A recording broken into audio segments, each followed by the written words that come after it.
You will hear a number of different recordings, and you will have to answer questions on what you hear. There will be time for you to read the instructions and questions, and you will have a chance to check your work. All the recordings will be played once only. The test is in 4 sections. At the end of the test, you will be given 10 minutes to transfer your answers to an answer sheet. Now turn to Section 1. Section 1. You will hear a telephone conversation between a travel agent and a school principal who is organising a school tour for a group of third-year students. First, you have some time to look at questions 1 to 3. Pause the recording for 30 seconds. You will see that there is an example that has been done for you. On this occasion only, the conversation relating to this will be played first. Hello, McFadden's Travel. James speaking. How may I help you? Hi there. My name's Jonathan Presley, Principal of Sainsbury Secondary School. I am calling to ask about your early bird tour offer. I saw it advertised in the Evening Herald yesterday. Certainly, Mr. Presley. What would you like to know? Oh, please. Jonathan will be fine. Of course, Jonathan. How can I help you? Well, the first thing I'd like to know is, how long is your offer valid for? My third-year students are planning a holiday in early April. Will they qualify for the discount? The good news is, our special offer runs until the end of May. Oh dear, March. That's terrible. We've just missed out. On the contrary, Jonathan, it's May, not March. You will qualify for the discount. Oh, fantastic. The offer finishes at the end of May, so the answer is C. Now we shall begin. You should answer the questions as you listen, because you will not hear the recording a second time. Listen carefully and answer questions 1 to 3. Hello, McFadden's Travel. James speaking. How may I help you? Hi there. My name's Jonathan Presley, Principal of Sainsbury Secondary School. I am calling to ask about your early bird tour offer. I saw it advertised in the Evening Herald yesterday. Certainly, Mr. Presley. What would you like to know? Oh, please. Jonathan will be fine. Of course, Jonathan. How can I help you? Well, the first thing I'd like to know is, how long is your offer valid for? My third-year students are planning a holiday in early April. Will they qualify for the discount? The good news is, our special offer runs until the end of May. Oh dear, March. That's terrible. We've just missed out. On the contrary, Jonathan, it's May, not March. You will qualify for the discount. Oh, fantastic. And I'm only just getting started. The best news is yet to come. What do you mean? Well, tell me now, how many students are you planning to take on this tour? I expect there'll be about 45 students and 3 teachers accompanying them. Why? Are there any further discounts? There are indeed. We do a 25% discount on groups of up to 40 people. For you, we can offer an even better rate, a 50% discount. Wow! Is that on top of the 15% early bird discount? It most certainly is, which makes your total tour discount, 50 plus 15, 65%. Surely there's a catch. This is too good to be true. Well, there is a condition that you must choose your destination from a list we have selected. You can't book a tour to just anywhere in the world with this discount rate. I see. And would Madrid be on that list by any chance? I'm sorry to disappoint you, but we do not offer this rate on tours to Madrid. However, we have an excellent all-inclusive 7-day Barcelona tour which is available. How does that sound? Sounds interesting.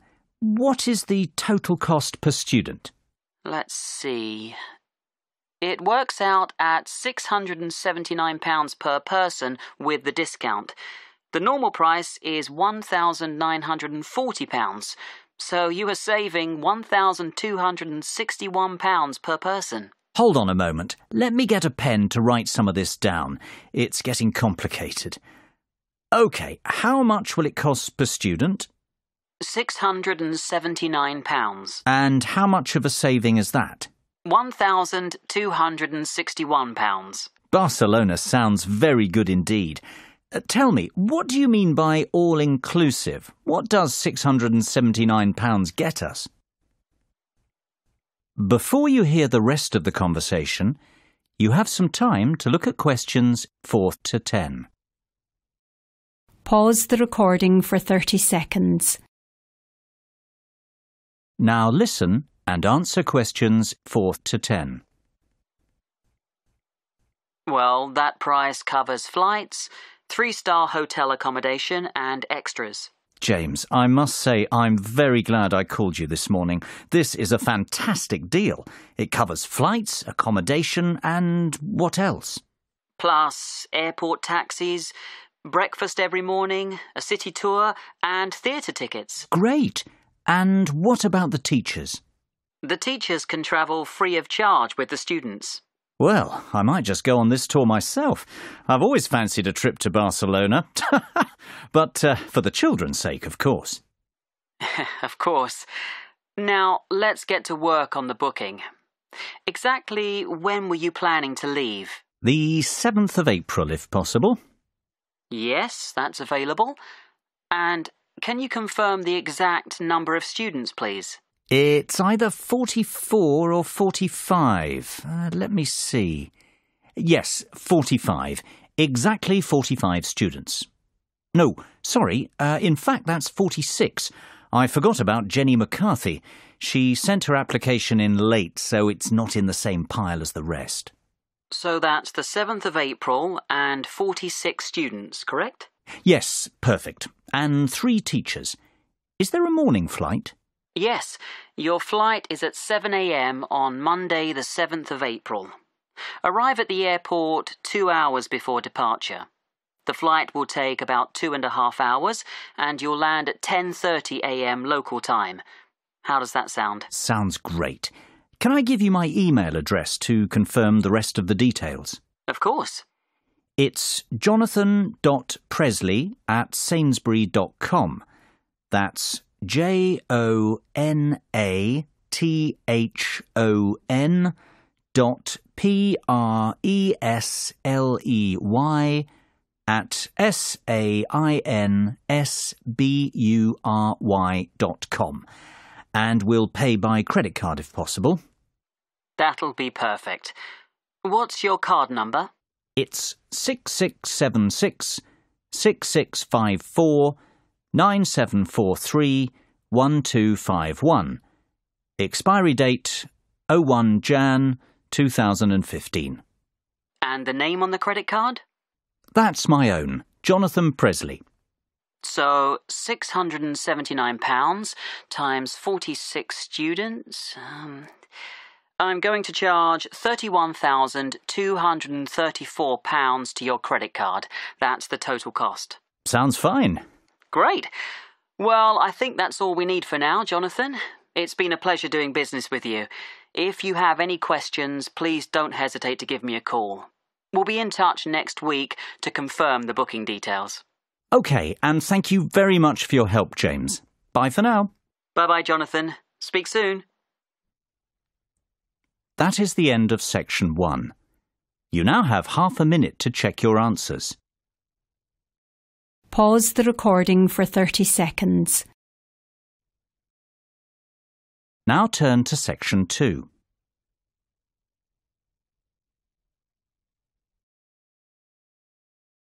Section 2. You will hear an extract from a talk about the history of motor racing. First, you will have time to look at questions 11 and 12. Pause the recording for 30 seconds. Now listen carefully and answer questions 11 and 12. Good morning and welcome to the programme. This week we're continuing our series of features on motor racing, and I am delighted to welcome to the show David McWilliams, widely recognised as the most knowledgeable motor racing historian in England. we've invited David in to talk to us about what is probably the most famous and prestigious motor racing championship in existence today. That is, of course, Formula One. David, Formula One is now a massive racing franchise, but how did it all begin? Well, Formula One has its roots in the European Grand Prix Motor Racing Championship, which began in the 1920s. After World War II, the Grand Prix was transformed into a new championship format, the one we are familiar with today, Formula One. The formula stands for the rules which all the drivers and manufacturers must respect. The one signifies that this racing championship is regarded as the best in the world. The first World Championship race was held in 1950 at Silverstone in England. It was won by Italian Giuseppe Farina in his Alfa Romeo. Farina narrowly beat his teammate Juan Manuel Fangio of Argentina to the title, yet it was Fangio who would go on to dominate the sport for the rest of the decade, winning 5 world championships. As the years went by, the sport became a global phenomenon and grew from strength to strength, becoming the biggest commercial sport on the planet. Before you hear the rest of the conversation, you have some time to look at questions 13 to 20. Pause the recording for 30 seconds. Now listen and answer questions 13 to 20. There's no doubt that Formula One is big business today, David. But what about the real heroes, the great drivers of Formula One, past and present? Who stands out as the best, in your opinion? That's an almost impossible question to answer, but I could narrow it down to 3 or 4 amazing drivers. Take your pick from any one of them. I'll start with the Grand Master of Formula One, the great Fangio, who I've already mentioned. He dominated the sport throughout the 1950s, winning 5 titles in all, his first in 1951, his last in 57, a record that stood for 46 years. Indeed, he was the first multiple championship winner. Fangio was a fiery and spirited Argentinian who never gave up. His greatest moment came in winning the 1957 championship, when he came back from a disastrous pit stop to recover a 30-second deficit and take the championship on the last lap of the last race of the season. That was, of course, to be the last time he'd win the title. Another undoubted great is Brazilian Ayrton Senna. Senna won the world title 3 times, the first being in 1988, the last in 1991. Tragically, he died in a race crash the year after, to the dismay of millions of fans watching the race unfold live on TV. Senna was best known for his skills driving in the wet, and he won the Monaco Grand Prix, on what is regarded as the most difficult racecourse in Formula One, more times than any other driver. Perhaps because of this, he is regarded as the most naturally gifted driver to have ever sat behind the wheel. Another very talented driver was Frenchman Alain Prost. Prost won the driver's title 4 times during his career. His first title victory came in 1985 and his last arrived in 1993.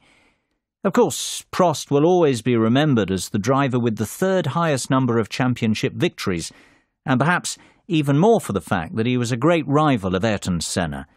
Those two had many great battles. Last, but not by any means least, Michael Schumacher is the most recent of these driving greats who deserves a mention.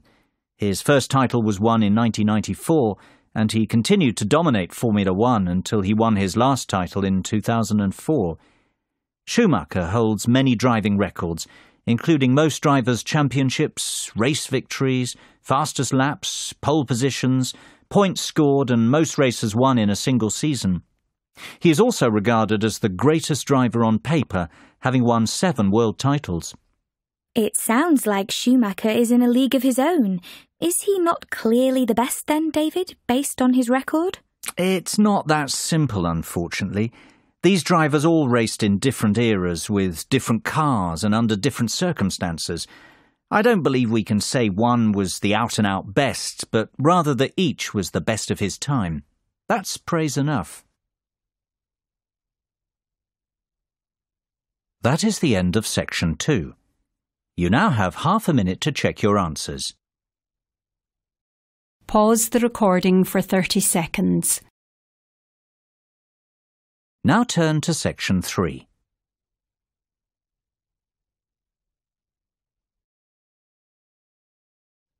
Section 3. You will hear 4 business colleagues discussing a takeover proposal. First, you have some time to look at questions 21 to 27. Pause the recording for 30 seconds.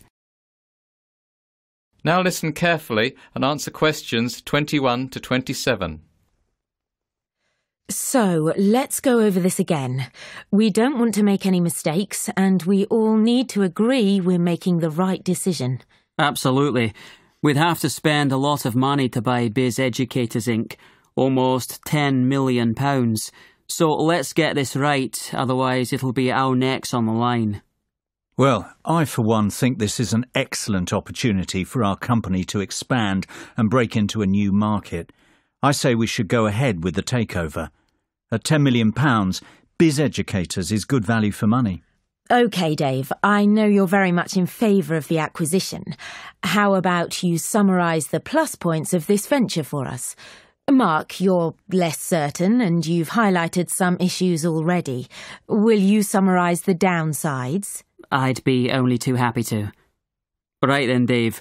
Let's start with you. Why is this proposal so attractive? What are the upsides? It's simple economics.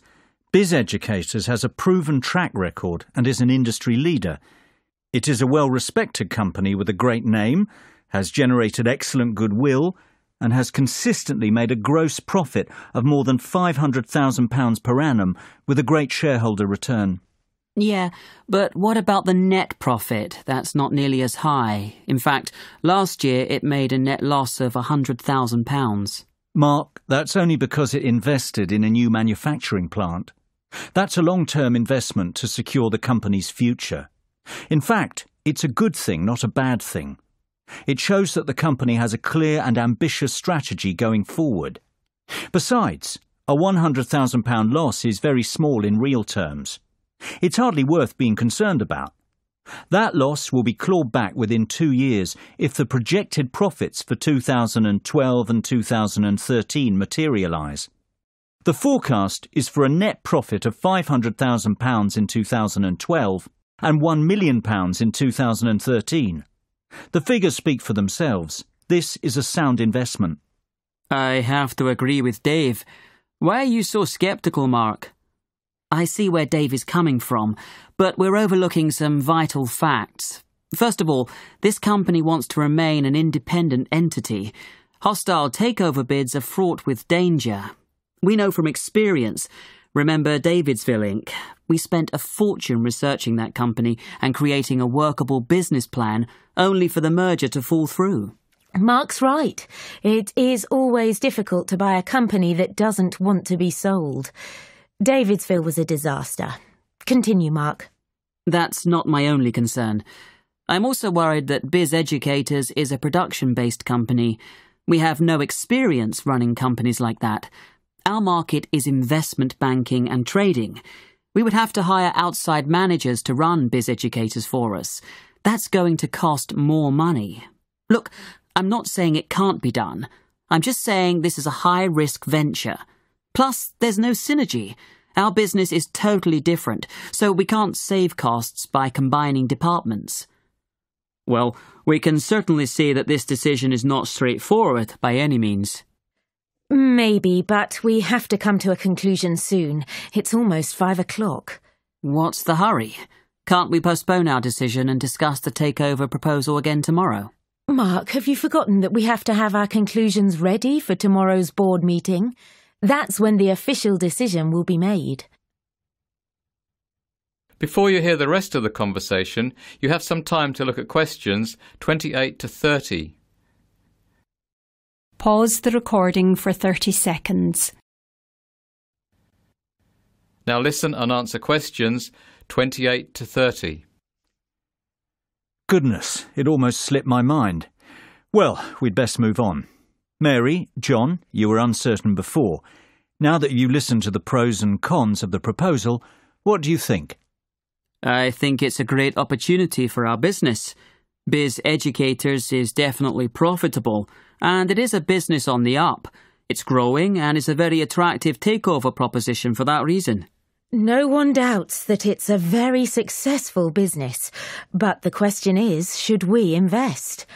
I say we should, provided we can guarantee the following. First of all, I would like assurances that the management of Biz Educators won't oppose us outright. That would make the bid too difficult. Secondly, I think we need to ask an independent mediator to broker the deal on our behalf. Last time we tried to negotiate our own takeover. It was a disaster, as Mark said. I agree, Mary. I'd also like us to carry out another audit of the company's books. In fairness, John, I don't think that's necessary. We've done a thorough audit already. It'll just cost more money.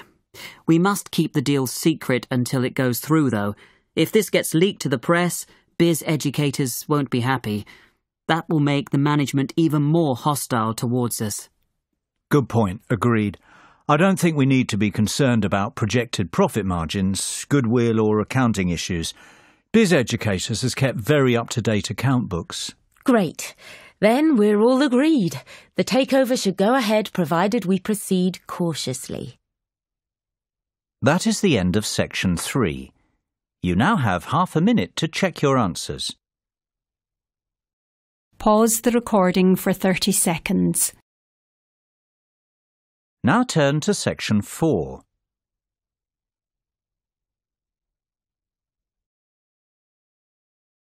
Section 4.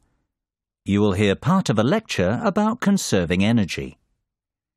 First, you have some time to look at questions 31 to 40. Pause the recording for 1 minute. Now listen carefully and answer questions 31 to 40. I'd like you to give a warm welcome to our guest speaker today, Dr. Sophia Martin from the Faculty of Science. Dr. Martin is an expert in energy conservation, and she's going to talk to us about ways we can conserve energy in the home. This is a very important subject, as the world we live in is facing dramatic and potentially destructive climate change as a result of our excessive wastefulness and aggressive exploitation of natural resources. Thank you for the kind words, Alice. You are quite right. We face an unprecedented climate crisis, and it is up to each and every one of us to do our bit to help stop global warming. Believe it or not, if we all took some simple steps, we could dramatically reduce our carbon footprint and help protect the environment. It is not a cliché. It is not silly nonsense talk. One person really can make a difference, and I hope that after my speech today, you will understand how. But first, what exactly is your carbon footprint? Basically, it's how much you pollute the environment as an individual, or rather what volume of greenhouse gas is emitted into the atmosphere because of your day-to-day activities.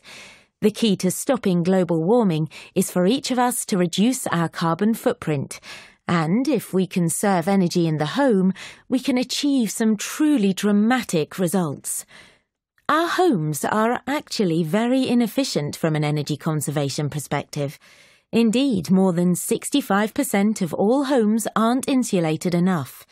This means that they lose heat and that homeowners waste a lot of energy, not to mention money, on heating during winter. So, the first step is to fit adequate insulation in the attic and outer walls of your home. This can reduce your heating bills by as much as 25%. What's more, the government offers grants to people who want to have their homes re-insulated, so it isn't a very expensive process, and you will probably recoup your investment within a couple of years. I would encourage everyone to consider this course of action. Both your wallet and the environment will thank you. Believe it or not, there are even simpler things we can do. For a start, never paint your interior walls in dark colours. Dark colours absorb heat. Therefore, you will waste more energy trying to keep your home warm. Always use light colours on interior walls. Did you know a dishwasher that is 50% full uses almost the same energy as one that is 90% full? The moral of the story is to wait until your dishwasher is packed before switching it on. It'll save you and the environment. The same is true of most household appliances, so try to use them only when necessary. Another startling fact is that replacing just one normal light bulb with an energy-efficient light bulb will save you £25 over the lifetime of the bulb. Now, just imagine the savings if you replaced all the bulbs in your house. Having large windows seems to be in fashion right now, yet it makes no sense whatsoever from an energy-saving perspective. Windows are one of the biggest causes of heat loss.